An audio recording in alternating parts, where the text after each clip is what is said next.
This message is intended as a reminder that we are not licensed professionals, not psychiatrists or psychologists. If you have a serious problem, please seek professional help. The National Suicide Hotline is 1-800-273-8255. That's 1-800-273-8255.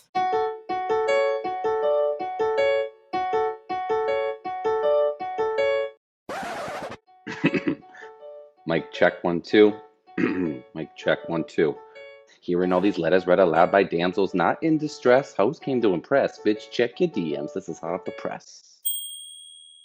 Hello, Chloe. Hi, how are you? I'm good. How are you doing? I am good. But what have you been up to? Well, I was lucky enough to book a job recently, and I got to work, and it was really nice to be back in like the setting of being an actor, which is obviously my main thing. I will say that wearing a director's hat, a producer's hat, a podcast hat, I feel like has all made me a smarter actor because I can like understand the director's mindset. I can understand editing a little bit more, not that much, but a little bit more. And I think I have more insight on set, which was really great. I will say that they made me dance, and the dancing is questionable. I did think about you, Chloe, because I know that you dance, and I was like, frickin' Chloe can do it, then I can do it. So I did give it my all to the dancing. I don't think I was all that great, but I tried, and that's all I can say. But it was a lot of fun, and I feel very grateful. That's awesome. Well, we can't wait to see when it's released, but that probably won't be for a while now, huh? Yeah, it was nice because it's about like women's access to birth control and women wanting to explore their own sexual identity. And I feel like that's something that we talk about on this podcast a lot. And I feel grateful that there's more female filmmakers right now, like really sitting down and creating things and creating the roles that they want to see. I will say that I think I've transitioned from playing a popular girl to playing the wholesome girlfriend. So catch me being the wholesome girlfriend. I mean, based on true events. How are you doing, Chloe? I'm good. I mean, I've kind of been talking to you about all the things I've been doing, both personally and professionally. And I feel like I've been putting myself out there a lot in terms of like auditioning for things and, putting my screenplay out there and stuff. And I've kind of realized that like where I'm giving my energy, like if I'm giving my energy a lot to, like, for example, on Tuesday I had, I auditioned for a couple agents and managers, and it just took a lot out of me. And I realized that like I wasn't like writing anyone back on, like I wasn't texting anyone back, or I wasn't like writing people back on like dating apps and stuff. And like, I think it's just like, I need to be a little bit more cautious of like where I'm giving my energy, because everyone always tells me, they're like, you're doing so much right now. Like maybe that's why you don't have a boyfriend. It's because you're supposed to be doing all these other things. And I'm always like, well, why can't I do both? Like I want someone to support me, but it is kind of true that I have a lot going on right now, to the point where like it kind of wasn't fair for a little bit. Like I wasn't like giving people the attention that they deserve. So I don't know, maybe that's why. That being said, though, I am talking to a 26-year-old. Which you're 26, right? Yeah, I'm mature. You are, but you're a girl, so it's different. Yeah, true. But he seems nice so far. He's the only one I'm talking to, and he wanted to go out on a date this weekend, but I am having a Friendsgiving at Brittany's house on Sunday where I'm getting a COVID test, and I'm kind of trying to stay away from people. So, I mean, while all that was legit, I also like to have a FaceTime date before I go on an actual date. So it was kind of like segued into like a nice excuse to maybe do a FaceTime with him this week, and then maybe go on a date with him. I always try to say that age doesn't matter, but I don't know. I don't know if you have thoughts on that. Like in the boy world, I just think it takes them longer to mature. Yeah. Well, what I will say to that is that I definitely always had that thought process. Like I'd rather be with somebody older. But Brian's sister is married to somebody who is younger than they are. And also my sister is married to somebody, not married, she's been with like for 5 or 6 years now, somebody who's younger than she is. And I feel like It really does depend on the person. I used to think that like it was just all men, but I do think that like there are mature younger people who are looking for things that are more serious. Yeah, I agree. That's why I always try to be like, I've met like more mature, 24-year-olds than I have someone who's like 34. Right. So yeah, it could not matter. I think it's all about effort and such, but we'll see. That's about the only Yeah. exciting thing I have going on right now. Well, I also liked what you said about where you've been placing your energy because since I've been on set, one of the things that I noticed was that I was spending less time being anxious about like silly friend things or like silly things that might make me have felt insecure previously because I just like didn't have time to worry about those trivial things. And it is interesting, like when you do give your energy to something that you really care about. And one thing that I always talk about is like in the recent years I've given my the energy that I was putting towards being a serial dater to my acting career. And like I wish that I had spent the years that I spent serial dating putting this energy towards my acting career. Mhm. Because I think like the energy and the time that we spend thinking about men or thinking about our relationships with friends, like if we all could be spending that energy on something productive, we'd all be like happier and in better places, right? So I just think that it's good that you brought that up. And I do think that where you're placing your energy is so important and actually does mean something and makes a difference in like the trajectory of your life. Yeah, I think it's like I spent so much of my life kind of pushing this down and like not embracing it that now that I'm actually doing the things that I want to do, like I feel like men can't like upset me as much. You know what I mean? Well, speaking of the entertainment industry, we have a beautiful, strong, intelligent woman and the host of a show that is also going to inspire strong, beautiful young women. So let's go talk to our guest today. So we are here today with my friend Sahana Srinivasan, who is an actress, comedian, and filmmaker. Hi, so good to be here. Thank you. So I've been wanting to have Sahana on for a long time. Because one, I feel like you're an incredibly talented actress. Sahana and I are in acting class together, and you've been killing it in many different platforms, including your comedy. And we also want to talk to you because I know you've been hosting a show called Brainchild. So can you tell us a little bit about everything you've been up to and your show? Yeah, I mean, I've been taking acting classes online with Lauren, and I've done a few Zoom stand-up shows. I'm not going to say that they're great or even good. Um, I think they're the most fun if I just goof around or like characters. I feel like they do really well on Zoom shows. The most fun I had on a Zoom stand-up show was my friend does this like mock late night show. And so I did like a character. She was like running for president or something. And that was fun because there's no dead space. That's the most awkward part about Zoom stand-up shows is like people they could be laughing, but they might mute themselves, and so that was more like an interview, which was fun. So I've been doing that. And like I said, like really reconnecting with a lot of old friends and also being safe, of course. What else have I been doing? Oh, I'm working on writing a book, which I I haven't. remember this came from your show, right? Yeah. So a book agent, his kids like really love the show, and I guess he was thinking, just from my acting and from my hosting stuff, he kind of got an idea that I would be interested in writing too, which is like so weirdly like perceptive because yeah, like I love writing, but I just haven't written in like past tense because I've been writing screenplays and they're all very like she moves the cup or she, so I was having a hard time like just switching to past tense, but yeah, that's been fun as well.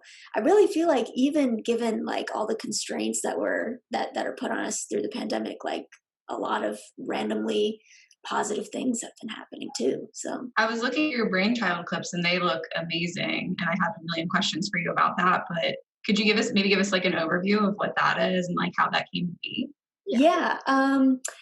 So Brainchild is a kids science show, but it's really more like a family, for the whole family. And it's like the idea is to, not that science is like boring or anything. I think it's just we forget how exciting and just cool it is.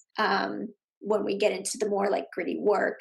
Whereas like the way it's introduced to kids when we're little is like through art and like through the solar system or something, you know? So that's like STEAM, which is the intersection of like art and STEM, you know, engineering and science, which is kind of what Brainchild is about, you know, because it's already like, oh, there's hosting, there's little sketches, and we talk to people in person, like at the mall or something.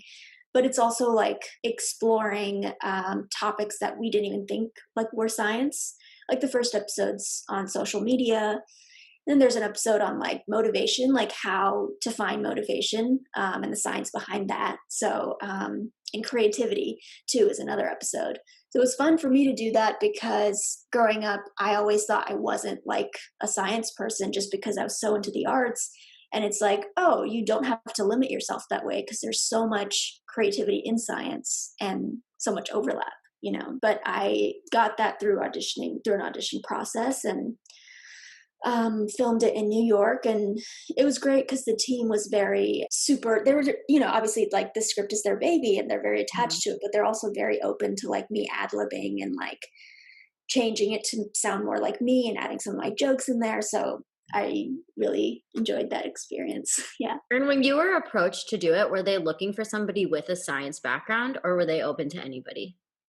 They were open. I think what they were looking for is someone who just at least seems or is like naturally like curious and excited about, you know, what they're talking about. And I think because I was so sort of not very in the STEM field, that excitement about what I was talking about was so real because it was all new, you know. So I like that the show is presenting me as someone who's learning with the audience, which can be, because oftentimes with kids shows, it's like they're talking down to kids or sort of treating them as like, they don't know anything, so we have to dumb down everything. But with Brainchild, it feels more like your sister or something. Yeah. I think that's so important too, because I feel like as girls, when you're growing up, people want to put you in a box, like you're a girly girl or a tomboy or a nerd.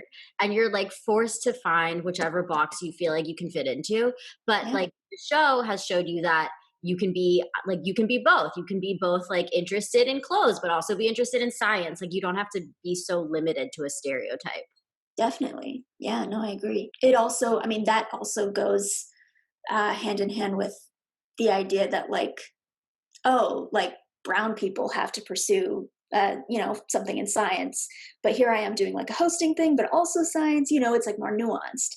Right. You know, so I think that's a great point of not putting yourself in one box. And I liked what you said about the topics because like you said, I never grew up like very good at science, I guess you could say.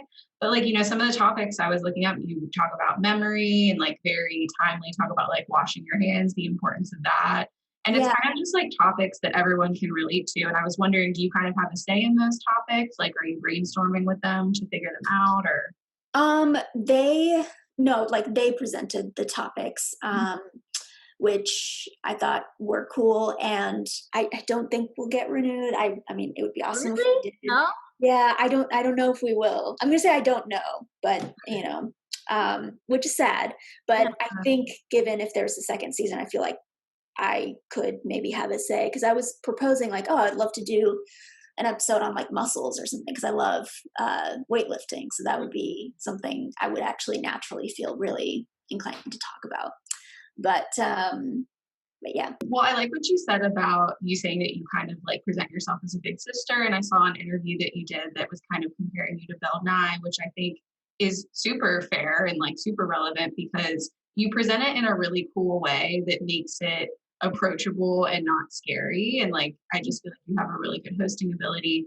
And I was wondering, you know, like, do you feel like you kind of put on a little bit of a persona when you're hosting? Or is it like very much who you are? Like, how did you kind of develop that for the show? I think it's like an amplified or like a exaggerated version of me. I think when I was filming too, like even with my stand-up, I was very into this, like my delivery, even with stand-up was like this clowny, like 80s comedian sort of vibe. I was like really into that at the time. Now I'm sort of trying to find like something closer to how I actually sound. It is me, but more of like the stage stand-up-y version. No, I know what you mean by like putting on a different personality when you're doing stand up. And mine is that I'm not scared to be up there in front of people trying to make them laugh because it's so nerve wracking. Oh yeah, I forget. You do stand up as well, I right? did. So I was getting into it a lot before the pandemic. And then, like you said, it kind of switched to the online classes. I did take a stand-up class online where she would like force everyone to unmute themselves and like she was like, everyone laugh. Yeah. But yeah, like you said, I feel like I've kind of shied away from the Zoom shows. But Yeah. no, I would say you do have to kind of like put on your like Beyonce, Sasha Fierce and be like, I'm not scared to be up here, even though it is very nerve-wracking. Oh, for sure. And I think that ability has really helped with acting as well. Because I've been told, like in the room, that casting has told me, like, oh, you don't look nervous at all, or like, she was never nervous ever. And I'm like, yes, I was very nervous. But with stand up, you kind of have to just put that aside, And I get what you mean by the like, oh, I don't care. That like, I feel like anytime like a comedian who's woman identifying like has that like persona on stage where it's like deadpan, people are always like, oh, there goes Aubrey Plaza. Like she's very Aubrey Plaza. And it's like, no, she's not the only like deadpan, like confident, hot, like comedian, So it's, I don't know if you've ever heard that. Like, no, also I feel like that is kind of like my shtick too, is being deadpan, but inside I am very much freaking out. So like anyone that thinks I look cool, I'm very much screaming inside. So. For sure. No, I can relate to that. Like when people are like comedy's therapy, I'm like, I don't know. Recently I've been needing therapy or like feeling bad about comedy. So it's like, I don't know. How do y'all feel? I saw like a stand-up. It was some girl that has an Amazon Prime special, and I saw her stand up on TikTok. And the comments were just like ruthless. They were like, "Oh, I'm sorry. Like, where am I supposed to laugh here?" And like, blah blah blah. And I'm like, "You all get up there and try to do it." It's like so frustrating. Yeah, I think with the internet, you can't really trust any of those comments because especially TikTok, they're mean on TikTok. Those kids. Yeah, I mean they're kids. It's like because it's also like if you're posting a video of you doing stand up live, like just I mean you see people laughing in the video, and then people still comment like this isn't funny. I don't get why the audience is laughing. It's just because like. Yeah, if I'm sitting at home watching a stand-up special by myself, I'm probably not like LOLing the whole time. Right. But if I'm there in person, it's just I'm with other people who are laughing. It's just a whole different, which is why the Zoom stand-up shows aren't really working. Is because the audience is like sitting at home watching you. So well, I think we also wanted to kind of talk about like your experiences in Indian American, going through the entertainment industry, and like just how that's been. Like we had Ash on here who was kind of touching on it a little bit, and just want to hear your thoughts on that. Anything you kind of overcome or. Well, one of the things that Ash also said was how like it's hard in the industry because you have to cast around you. So if like they like you and a white person for a role, it's easier for them to cast the white person because there's more like white moms and white dads and white brothers than there are as like Indian families that you can cast around. Yeah, and that's when like doing open calls, like really like reaching out to, because there's so many talented people who are like unrepped, and a big reason being like, for a long time white people had the preference and, or got the preference and like got repped and whatever. So it's like cyclical, Yeah.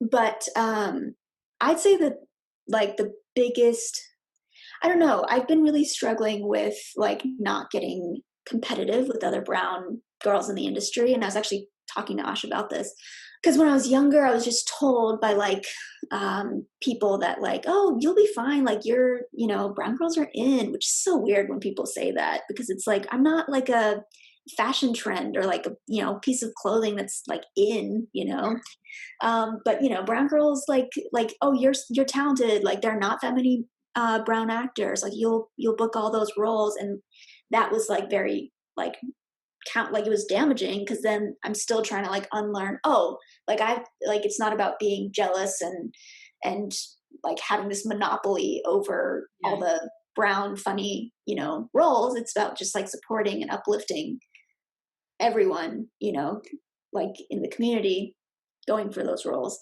And also realizing that like so many brown girls like audition for some of these roles and only one of them gets it. It just shows like, oh, there's so many unique voices that don't like match that character specifically, which probably means like we're not all the same, obviously. Even like if your skin is brown, it doesn't mean that you're going to book that role. So that's something I've been sort of dealing with. And also just like, it's very frustrating when I hear,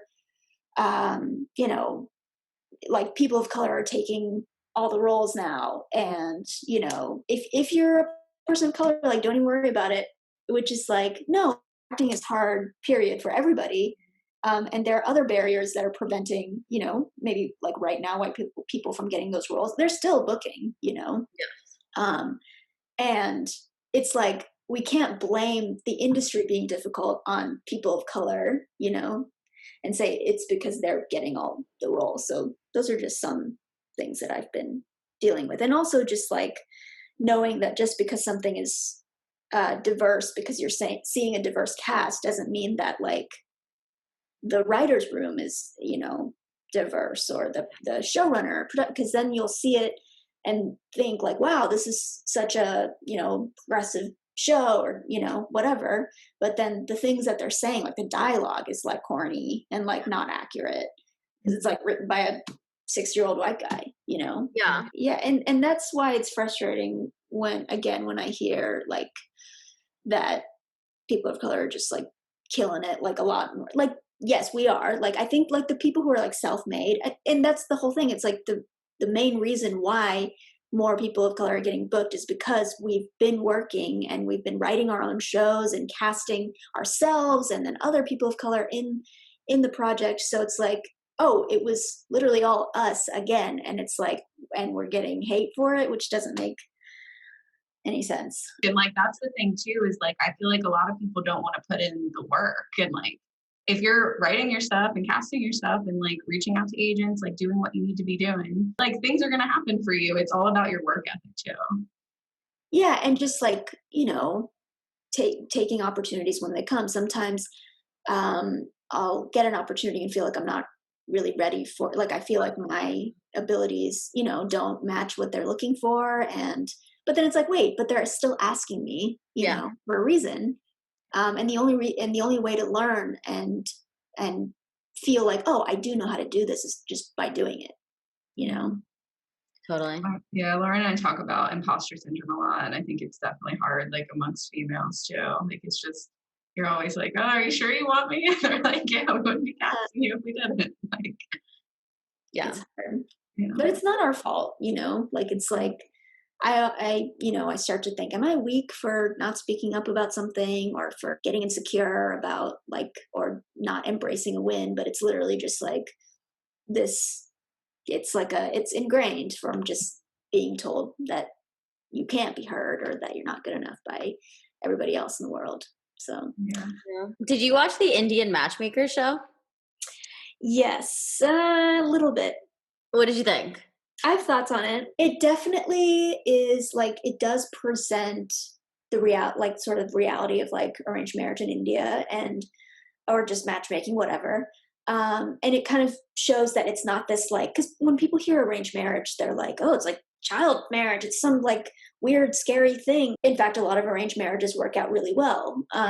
So I like that it does show it as this like very normal and casual thing. There were a lot of moments where you hear someone say something about, oh, she wasn't fair-skinned enough, or she was, they're different castes, so they won't match, etc. And that, although, it was talked about a lot, and I think the production team or the filmmaker, I think they were saying that our intent was to just shed light on like the reality of it. And by doing that, maybe it has brought awareness to some of those issues, which I would think I would like agree with if it like, but when you think about it, I don't know if that was like the intention. It feels like something that they were saying after the backlash, happened, but I don't know, I'm not the filmmaker. I can't speak for them, but it's it's like mixed feelings, I think, basically. And in your own dating life, have you felt any of the same pressures or subjects that they talk about on the show? No, I don't think so. I'm glad that my parents were like, don't date until like you're old enough. It's not like they said don't, but they're like you'll feel better about it if you're a bit more mature. And like if I dated the guys that I liked when I was like 15, 14, I would very much regret it, you know. So I'm very glad they stopped. As we all do, yeah. Yeah. So, but they're very open about my, you know, they're not like strict or anything like that, which I feel is like, you know, that's the stereotype people. And I'm not saying it's not true. There are families where parents are very strict about dating, and then there are families where they're not.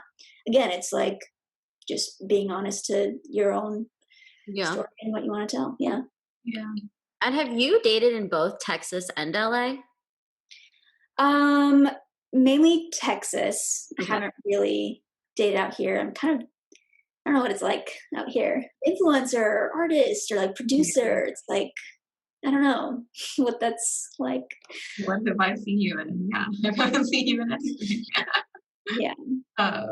Yeah, no, I mean, I feel like the rumors of dating in LA are true, and not everyone's awful. Like, I kind of hate when people are like, oh, dating in LA is terrible, or dating here is terrible. It's like dating everywhere is terrible, or generation is terrible to each other, first of all. But yeah, I mean, if you feel comfortable, like, can you talk about like what dating in Texas was like? I mostly was in like serious relationships, like for a very long time.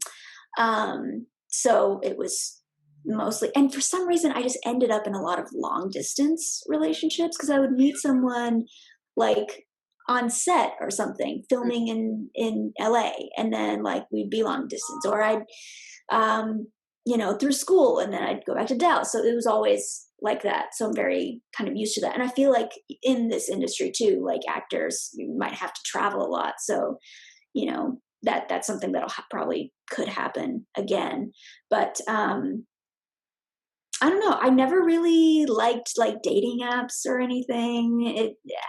I don't think anyone really does, but it's just, I just prefer the excitement of meeting people in person, and which is, you know, kind of impossible during the pandemic. I will say, I don't know, yesterday, literally this guy at like I feel like guys especially that like are like really desperate now, because like I was literally at like Ralph's, like at the grocery store, and I was about to put my groceries in my car when this dude like runs up to me and he was like, so sorry, I didn't mean to scare you, but like you're really cute, like is your type like me? And I was like, what is going on? And I think I freaked out. I just was like, I'm not date now. I don't know what I said, but he was like, okay, well, see you around. And I was like, yeah, see you at the Ralph's. Like, what? Like, I don't know, just so awkward. I don't know. It's just funny what dating What's is your like. type? I don't have a type, really. I feel like it's like very limiting, and sometimes people say they have a type but they're just being like racist, you know. It's like, my type is just like tall white guys, and I'm like, okay. Weird. Boring. Yeah. Well, I was gonna ask if you feel like, I feel like, well, I am on the dating apps, and I feel like I have a picture of me doing stand-up on there.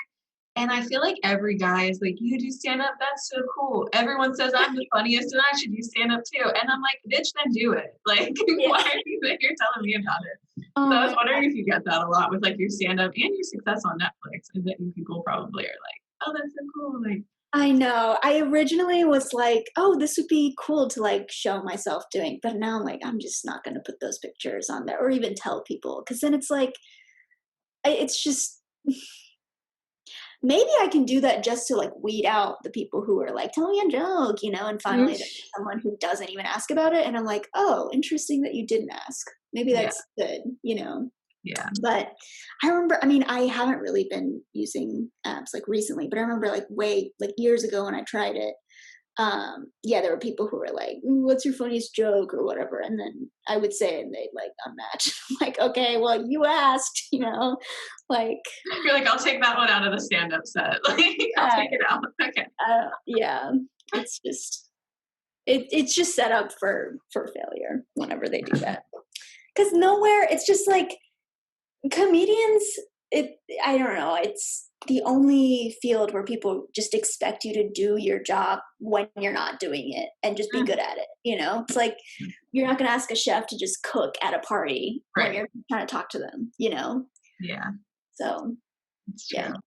That's how I feel about acting. Like, everybody thinks that they're a judge of acting when they're like, oh, that person's a good actor, or that person's a bad actor. It's like, wow, so you went to school, you got a degree in acting, you're the expert. Yeah, or when they're like, "Can you cry on cue?" And I'm like, I'm at like Thanksgiving. What do you want me to just like start crying like out of nowhere? It's, I don't know, just weird. But I will say, sometimes I get why people are like, anyone can like judge. I feel like anyone can kind of judge when something's funny or believable. And then but then they can't really give you advice as to how to fix it. Like, that's when they, comment saying like, this is the punchline you should be using, and it's always very bad. But I will, hear, okay, well, that joke didn't work for them, whatever. It just depends, because it's like, if it's just like, some guy who, it's like a bunch of numbers in their username and like some made up, like, no profile pic, then I'm like, yeah, you're just trying to troll people on this website. I don't care what you think, but I mean, because everyone watches like TV and movies their like whole life, I feel. So I understand why people are quick to like judge, sometimes. Yeah. I mean, even with like science, like, I feel like I'm constantly like, oh, I feel tired because I don't have enough chlorophyll in my left fingernail, like that. I'll just like make up something on the spot when it's really just like, I need to sleep more or whatever. Well, speaking of science, as we are all women in STEM on this podcast, we have a letter from a woman in STEM today, which I will go ahead and read. Dear damsels, I'm a woman in STEM and feel confident in my career, especially as society changes to value more women in these fields. Recently, I've been feeling like my male coworkers are talking over me in my meetings, more complicated to navigate via Zoom, and not taking my opinion seriously. I'm tired of being talked over and undermined for doing work that's just as good. Moreover, I have a young daughter and I want to be a good role model for her and stand my ground. How can I effectively change this workplace culture without sacrificing company culture? Sincerely, scientifically undermined. I mean, I feel like we all can probably relate. Like, in any field, I feel like that happens all the time. I mean, I feel like the whole coworkers talking over you and things like that. I actually recently just had a conversation with my friend who got a promotion at work, and she was talking with her boss about like negotiating salary and things like that. And she was going back and forth on it. And she was like, I think I'm just not going to say anything. I'm not going to rock the boat. Like, it's already a good salary. And I was like, no, say something. Like, at least it's worth like the conversation to like say something and like speak up for yourself. I feel like it's the same way if you're like, you feel like you're kind of being talked over at work. Like, I think kind of having that conversation, like maybe A, with your boss, or like B, with your coworkers, that you feel that way, is like more and more important, especially nowadays. And yet, like, yeah, it might be awkward for a second, but then like you're gonna get what you want. And I think like as women, we're trained to kind of like take a back seat. And that's what I told my friend. I was like, if it was a man, they would ask for a higher salary. So I think you need to at least ask. One thing that I really love to think about, and I think about this all the time, like in acting related opportunities as well, is like, if you could talk to your future self, or your future self could talk to you right now, what would they want you to do? So like, take the risk that feels like it might be a little bit scary, because in the future, you're going to regret having not taken it and being in the same place that you are currently. I think I have such a hard time advocating for myself, and I'm willing to like take the brunt of it or take the blame for things that like weren't necessarily my fault, because I'm like terrified of conflict. But I think that people need to realize, especially women, that your voice is valuable, and being able to advocate for yourself is something that, one, you deserve, and two, is only going to help you move forward. And if it continues to happen and people don't take your opinion seriously, that people are speaking over you, then one, you have a daughter, so that's not going to be this is going to permeate, because kids are so receptive to things that they learn from their parents. I know I'm super receptive to everything that I learned from my parents. So one, I think that it'll actually benefit your company culture, and two, it might not be the job for you if it's not something that's taken seriously. Yeah, I always felt like I was sacrificing my comfort for that of like the majority in the room. And it always felt bad. And I just recently was like, yeah, even if it feels like, because most of the time when I hear something weird or when I feel unheard, it doesn't like, it's not what people would see as like obviously something that could be frustrating or hurtful. And so I just kind of think, oh, whatever, I won't speak up about it. But well, but it's like, if it's affecting me, then I should say something about it. And I don't know, I really like, I know that I've made mistakes too, and I've, talked over people, whatever. And I know that people gave me the opportunity to grow. And I'm not like, obviously there's a limit and a line, but I know that anytime that I have spoken up, the other person was like receptive and, apologetic. And it just made, like you said, the work culture like a better place for everyone. But if it's like, obviously just like, if you like speak up and like no change is happening and it's just not going anywhere, like you really don't need to be there. And I know that's like a difficult decision to make, just financially and everything. But I think just having confidence that like you don't need to put up with any kind of bullshit like that to like grow in your career. There's going to be a better opportunity. Well, I was gonna say, I don't know if you guys remember that article. It came out, it was a little while ago, but it was just talking about how like what females can do in the workplace. And like if your female colleague says something, to repeat what she said, especially if it gets kind of passed over. And I think like if you have some coworkers that you kind of trust, like maybe even pulling them aside and being like, hey, I feel like I'm getting a little talked over in the meetings. Like next time I bring up this point, like, can you kind of maybe help me drive it home? And like, I know a lot of my coworkers would be really receptive to that. So it's like kind of also like maybe finding people in your corner too could be a good strategy. Yeah, I think that's a definitely a great idea. And also, like, if you do, write or make art or whatever, this is like a good opportunity to kind of like write an article about it or just talk about how women in STEM are treated and just raise awareness for it. Because obviously it's not our responsibility to like educate other people about this stuff, but if we have the capacity to, then that's definitely something that we can do. Yeah. And I think that the fact that we're having these conversations and that there's shows that exist like yours where young people have you like a role model, like it does make me have a lot of hope for future generations that like for like people who are growing up now that they won't have to deal with the same things that like we dealt with growing up. Yeah. And yeah, it's just interesting to me that it's not like bad or anything, but it is funny when people are like, oh, I'm like the Indian girl Bill Nye, when it's like, oh, so that was the default, was this white man doing it, and now I'm this like new version where it's like, oh, why don't you just say like I'm just this host of this cool thing separate from, but I get what they're trying to say is like the vibe of the show and everything, but that is something I think about. And don't these idiots have Google that they could just like, even if like it wouldn't be totally obvious to the masses, like who they were trying to reference, like you just take 2 seconds, you type it into Google, you figure it out. And now somebody has a little bit more knowledge that they can walk home from. Yeah, exactly. That's so interesting because it's just like, how many white people are there that's like, it's not like, like, I don't know who came first, like Tom Cruise or Brad Pitt, but it's like when Brad Pitt's like, Tom Cruise didn't come along, they're like, oh, he's the next Brad Pitt. It's like, no, they're just like their individual person with their own personality traits, like, period. Exactly. Yeah. Well, I think that's all we have, Sahana, unless there was anything else you wanted to say. No. Yeah, that I had a great conversation with y'all. And can you tell people where they can find you? My Instagram is at sahana.j.srinivasan, and my Twitter is at sahana_srini.